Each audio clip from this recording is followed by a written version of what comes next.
Hi everyone! If you've been following this channel, you'll know that I've just got back from New Zealand and I've come back from 27-degree heat to something like 4 degrees and it's freezing. So forgive me while I sit here and shiver. I wanted to give you just 5 quick tips that I've realised are crucial for flying overseas long distance. And I'm going to tell you those and then stay to the end because I'm going to take you for a little walk just for 60 seconds through Whangarei Falls, which I think you'll enjoy. Also though, before I get stuck into my 5 tips, I'd really like your help because I've got this jet lag thing completely wrong. So I flew in, oh gosh, Saturday morning and it's now Wednesday and I'm still falling asleep every 4 to 5 hours. So you know, I need to get used to this upside down timeline again. Whatever I've been doing to try and ameliorate that, I've got it completely wrong. So if you have any tips on how to overcome jet lag in the shortest time possible, please let me know in the comments. I'll be really grateful. Right, let's dive in then. My 5 tips for traveling solo on long distance flights. The first one is what you can do before you even get on the plane. When you book your ticket, book an aisle seat. So I don't know about you, but now that I'm over 60, my knees aren't quite as flexible as they would like to be. So unless you're in business class and you're lucky enough to be able to have a bed that you can lie down on for a 17-hour flight, book an aisle seat and then you can get up and down. If you're in by the window, which is great because you can see what's going on and see where you're going, of course, but you've got to then kind of shuffle out, haven't you? And you have to bend your knees at that angle that they don't like doing, you know, that sound. And then they collapse, you know, onto the passenger next. Yeah, you don't want to be doing that. It's okay if you're traveling with somebody and they can get out and let you out and you know, maybe even give you a hand. But if you're traveling solo, you don't want to be climbing over somebody who's fallen asleep either on the outside aisle. Maybe you won't mind doing that over your partner, but I don't know about you, I don't want to do it over a stranger. Now on this flight, for the flight out, I realised that I was that person. I actually fell asleep and the poor couple sitting next to me, I don't know how long they wanted to go to the toilet, but they very politely waited for me to wake up. Anyway, that's my tip number 1, is to book an aisle seat, because obviously you're going to want to get up and down regularly. You need to keep the lymph flowing through your body. Your legs are going to swell up.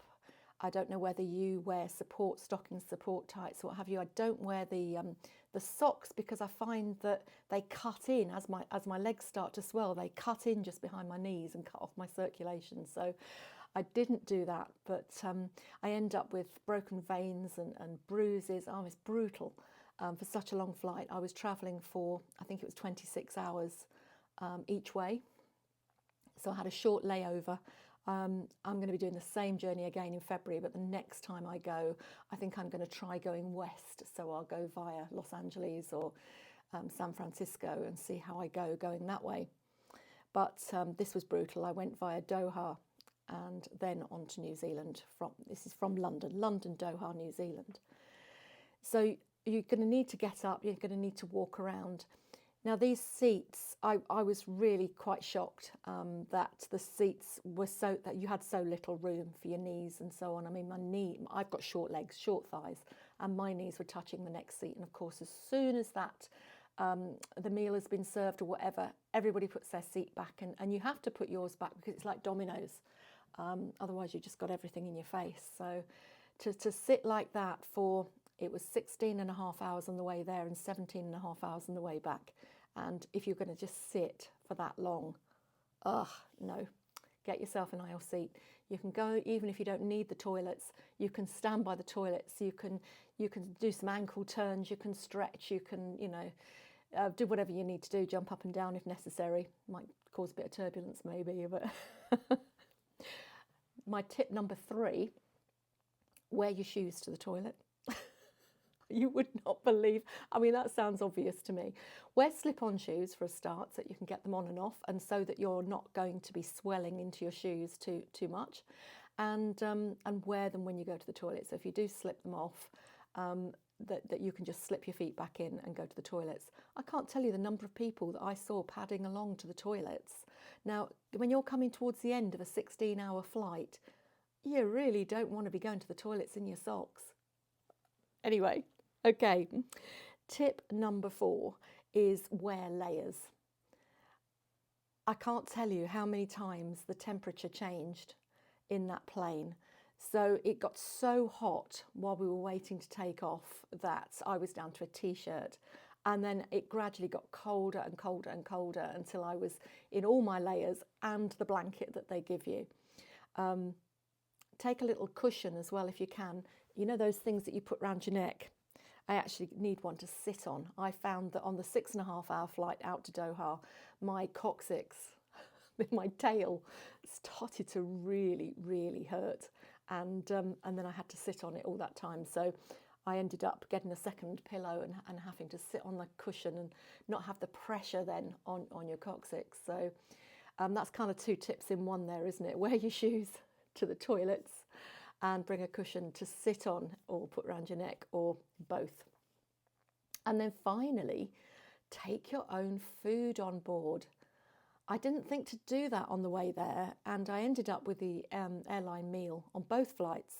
It was the same airline for both flights, so I got given the same meals, and they were full of salt and preservatives, and it was just horrendous. I ended up feeling sick as on the way back, particularly because we had some turbulence.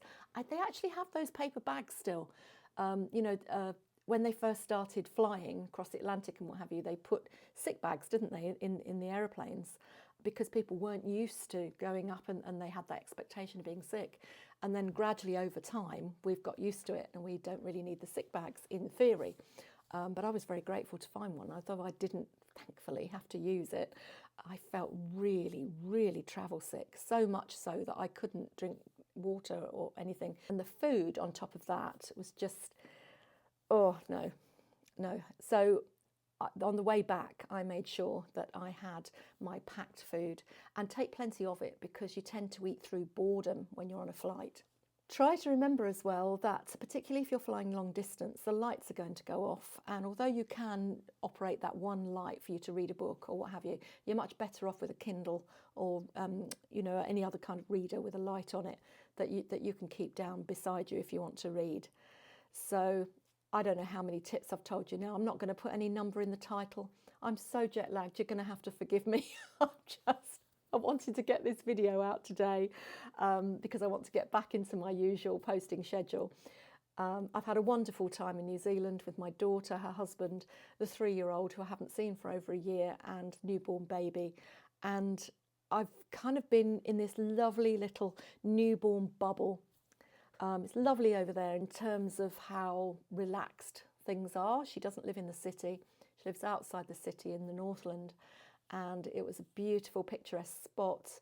And although I didn't do much sightseeing and so on, because the baby wasn't quite 6 weeks old when I left to come home. So I got there when she was a week old and went when she was nearly 6 weeks old. So it's been fantastic. And I'd like to take you now on a little stroll through Whangarei Falls. And I'll see you next time. Bye for now.